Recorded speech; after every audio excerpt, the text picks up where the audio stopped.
Halo, Assalamualaikum warahmatullahi wabarakatuh. Selamat pagi semuanya, siswa kelas 11 IPA 1, 11 IPA 2, 11 IPA 3, dan 11 IPA 4, dan 11 IPA 5. Bagaimanakah kabar kalian? Saya berharap kalian dalam keadaan sehat. Amin. Sebelum saya masuk pada materi, alangkah baiknya kalau saya memperkenalkan diri. Ada pepatah yang menyatakan, tak kenal maka tak sayang. Nama saya Bu Lina Ambarwati.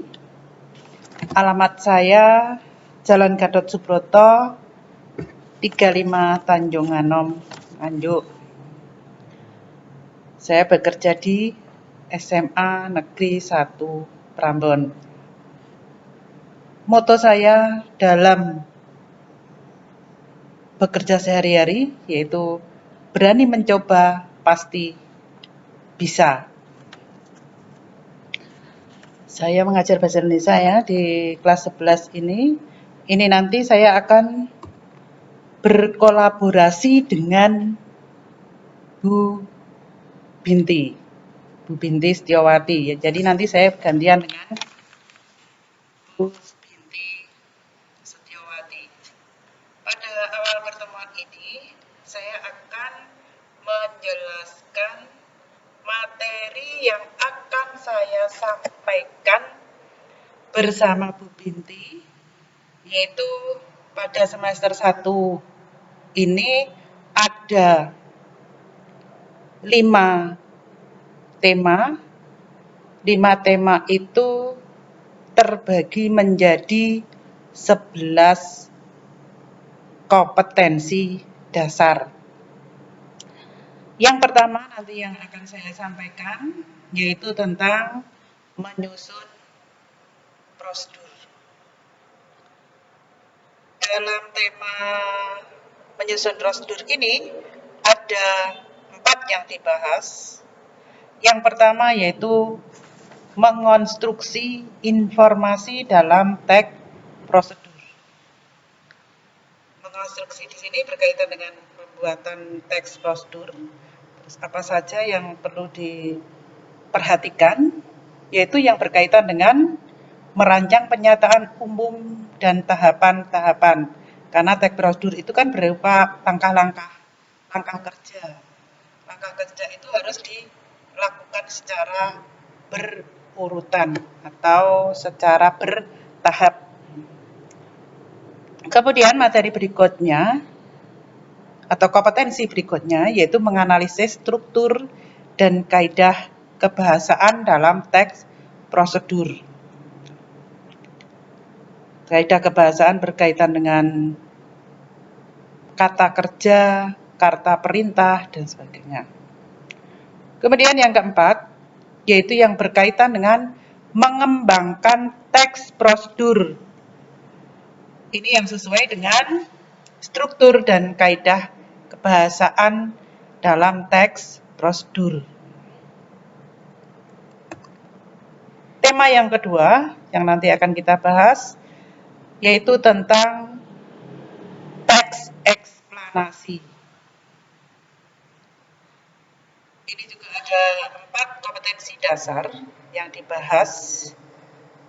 Yang pertama, mengidentifikasi informasi dalam teks eksplanasi baik secara lisan dan tulis. Yang kedua, mengonstruksi informasi dalam teks eksplanasi. Jadi dari identifikasi kemudian dikonstruksi menjadi teks eksplanasi. 3. Menganalisis struktur dan kebahasaan teks eksplanasi dari hasil teks eksplanasi itu.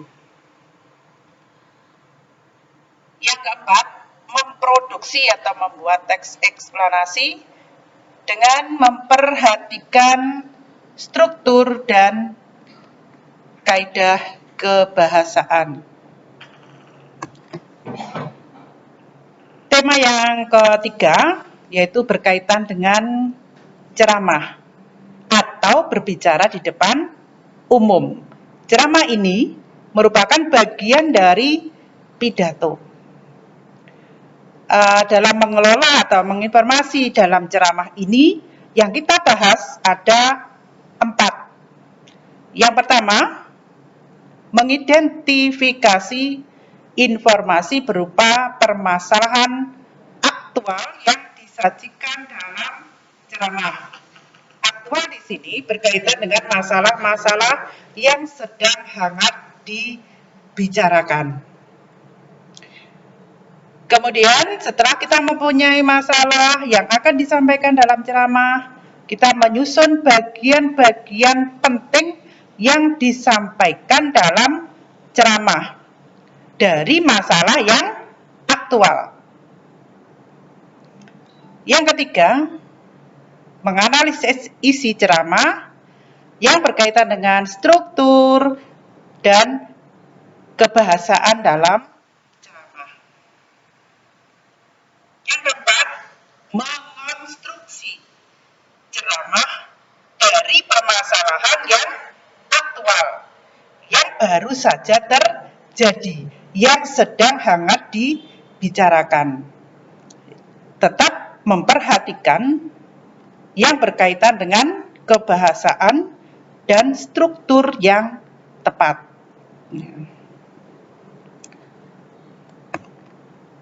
Tema yang keempat yaitu berkaitan dengan cerita pendek yang dikaitkan dalam kehidupan sehari-hari, yang perlu diteladani dalam kehidupan sehari-hari.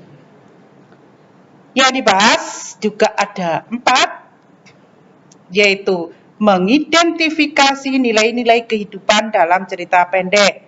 Ada nilai moral, nilai sosial, nilai ekonomi, dan nilai religius.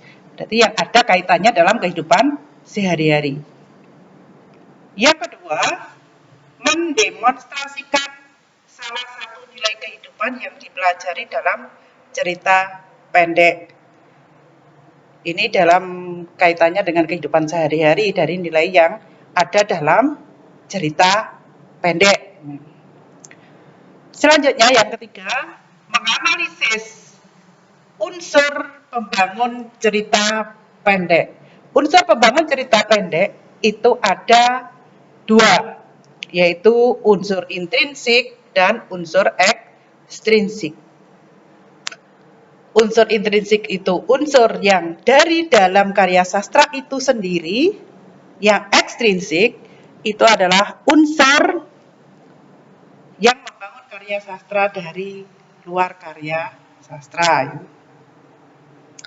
Lanjutnya, mengonstruksi cerita pendek dengan memperhatikan unsur pembangun cerita pendek, yaitu dari unsur intrinsik dan unsur ekstrinsik. Tema yang kelima, ini sudah tersirat di tema kedua dan tema yang keempat. Ini hanya mempertegas saja, yaitu yang berkaitan dengan laporannya. Laporannya berupa karya fiksi atau buku fiksi dan karya non-fiksi yang dinyatakan sebagai buku pengayaan.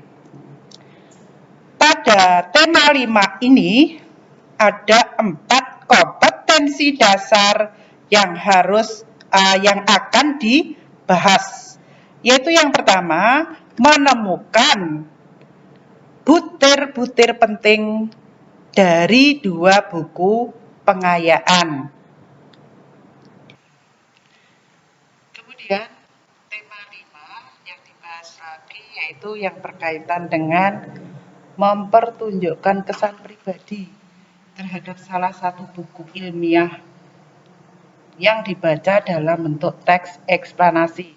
Nah, jadi tadi sudah dibahas pada teks eksplanasinya, sudah dibahas pada tema 2. Ini prakteknya untuk buku ilmiah. Ini yang kesan pribadi yang berkaitan dengan teks eksplanasi. Kemudian yang ketiga adalah menganalisis pesan dari satu buku fiksi yang dibaca. Pesan apa yang tersirat, pesan apa yang tersurat dalam buku fiksi yang dibaca. Kemudian yang terakhir, menyusun ulasan terhadap pesan satu buku fiksi yang dibaca. Ulasannya bagaimana, pesan buku yang dibaca itu menarik atau tidak menarik, itu diulas dalam kompetensi dasar yang terakhir ini. Itu tadi materi yang ada pada semester 1 kelas 11. Ada 5 tema yang terbagi menjadi 11 kompetensi dasar, dan kompetensi berdasar itu berkaitan dengan penilaian, berkaitan juga dengan pengetahuan dan psikomotor. Selain itu, setelah materi yang tiap tema yang disampaikan, saya nanti akan memberikan tugas dan juga evaluasi. Bagaimana kalian bisa, sejauh mana kalian bisa menerima materi ini. Saya akhiri dulu. Semoga apa yang saya sampaikan ini dapat bermanfaat bagi kita semua, dan juga kalian tetap memperhatikan protokol kesehatan, jaga diri kalian, sehingga kita doakan saja dalam waktu dekat kita dapat bertemu, bertatap muka di sekolah kita tercinta, SMA Negeri Prambon. Dan apa yang saya sampaikan, kalau ada yang kurang lebihnya, saya mohon maaf yang sebesar-besarnya. Saya akhiri dulu. Wassalamualaikum warahmatullahi wabarakatuh.